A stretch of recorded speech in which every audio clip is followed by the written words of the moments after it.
The mystery of Trevaline Evans, who disappeared from her shop in North Wales in June. Have you seen her, or has she been murdered, as police now fear?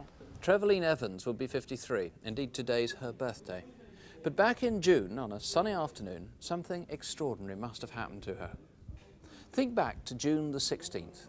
England were playing Holland in the World Cup, and the Queen's official birthday was marked by trooping the colour. Were you in North Wales? If so, perhaps you can identify some of the people in our reconstruction, and indeed, maybe you saw Mrs. Evans. Is this the sort of video you can put straight on the machine? Yeah. My mother is very close to her family, and she had everything to live for, and I can't see her for 1 minute going away without telling anyone what she was going to do. And I think wherever she is, it's involuntary, it's against her will. So that's our main feelings, and that's why we're so worried. Before she disappeared, she spent 3 days up in Rutherland in our holiday bungalow, which I was doing up or refurbishing, and she was very happy. You know, she liked working up there. She liked the garden. Llangollen is at the heart of Welsh culture, home of the National Eisteddfod, and thousands of tourists come here every year. Trevaline had lived here all her life. A year ago, she bought this bric-a-brac shop called Attic Antiques in Church Street. Collecting was a lifetime's hobby, and this was the realisation of a dream. Her slogan in the shop said, "I'll buy anything." And so she did, from locals, visitors and dealers who were passing through. It's 9:15 a.m., 2 days before her disappearance. A local housewife was walking past the shop and noticed Trevaline in conversation with two men. Hello. Come over and have a look. Got some nice bits of lace here. You're welcome to come in and have a look anyway. What's thought to be the older of those two men was seen again with Trevaline next day. He was described by Susan Knight, who works in the opticians, as distinguished. And Olga Pedder-Roberts agrees. Well, it was a Friday morning. I looked through the window and Trevaline passed with this man who was very well dressed, in a navy blue suit and a black briefcase. Trevaline waved, and I just thought how lovely she looked that morning. That evening at 8:30, David and Irene Pond were driving home down Castle Street. We pulled up at the traffic lights at the top of Castle Street at this junction with the A5, and we saw Trevaline standing in the doorway of the cafe. She was standing in the doorway. She was stepping in and out with a piece of paper in her hand, looking down the street as if she was expecting someone to come up. But when I turned round, there was no sign of anybody. I kept looking at Trevaline, waiting to acknowledge her, but she didn't seem to see me at all.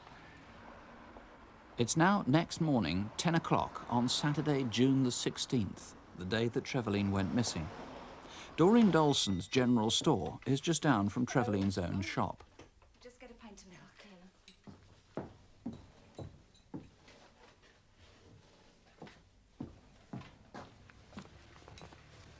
Love.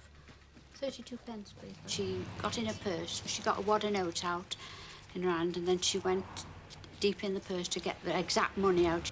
I'll be able to have a cup of coffee now. I could just do with one. Thanks. Thanks, love. Bye. I was going to say to her, watch your money, but I didn't like because you thought I was rude or something, you know. And I didn't really say anything. She just gave me the right money, and then she says, I'll go now and have a cup of coffee, and I didn't see her again. Soon afterwards, a friend, Christine Burdett, dropped in. Hello. Coffee? Oh, yes, please. You smelt it. I haven't. Here, have a milk bottle for those. Oh, they're lovely. I think I can stretch to a vase, though. No. It looks as though we've got an offer for the house in Market Street. Oh, cheers. So, an elderly couple, and they want to move in quite soon, I think. That would be good, because the flat's almost ready, isn't it? I've been a close friend of Trevaline's for 11 years now, and she was happy, she looked fit, and she had lots of plans of things that she was going to do.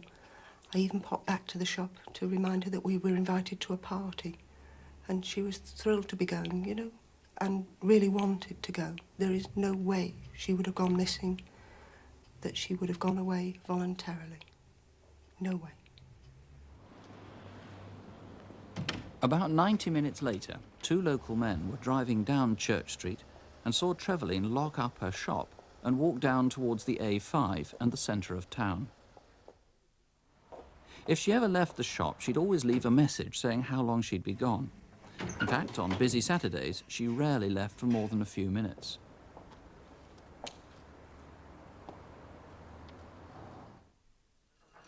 But as the afternoon drew on, several customers who took items from boxes on the pavement found the door was bolted and posted money through the letterbox. The shop was never to reopen.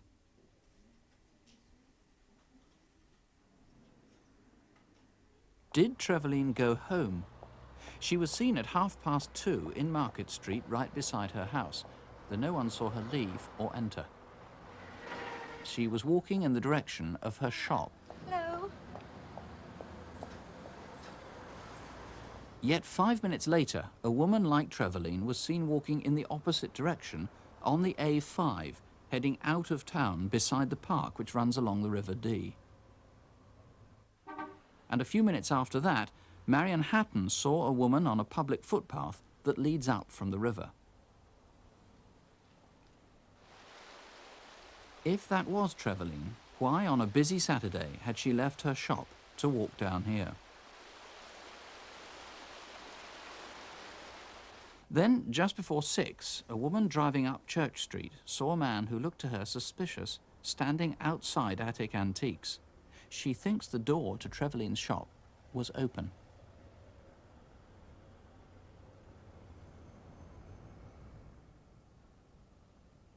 When Trevaline's family came searching for her later that night, the door was locked.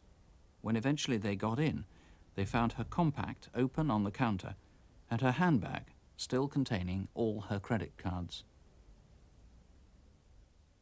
I think anyone could think about their own mother or their own father, and they know sometimes, you know, you can see things brewing up, but there is no way that she would go without saying anything. And, you know, we're just desperate to know what's happened, whether it be for the worse or for the better, but just to come to some sort of conclusion, because living like this is just terrible at the present time. John Cook, you think this is for the worse? You think this is murder? Let's start eliminating some of the people we saw in that reconstruction. On the Thursday, that's the 14th of June, there were the 2 people outside her shop, probably quite innocent, nothing to do with this. Tell us what we know about them. Yes, very briefly. The first man, as you know, came from the tannery. He's the younger man, about 30 years of age, modern dress, wearing a dark suit with the sleeves rolled up, dark hair which appeared gelled. The older man was about 65 years of age, had grey hair, casually dressed, an aquamarine jumper with a paisley tie, and he was in conversation with Mrs. Evans. OK, now the next day, that's Friday the 15th of June, isn't it?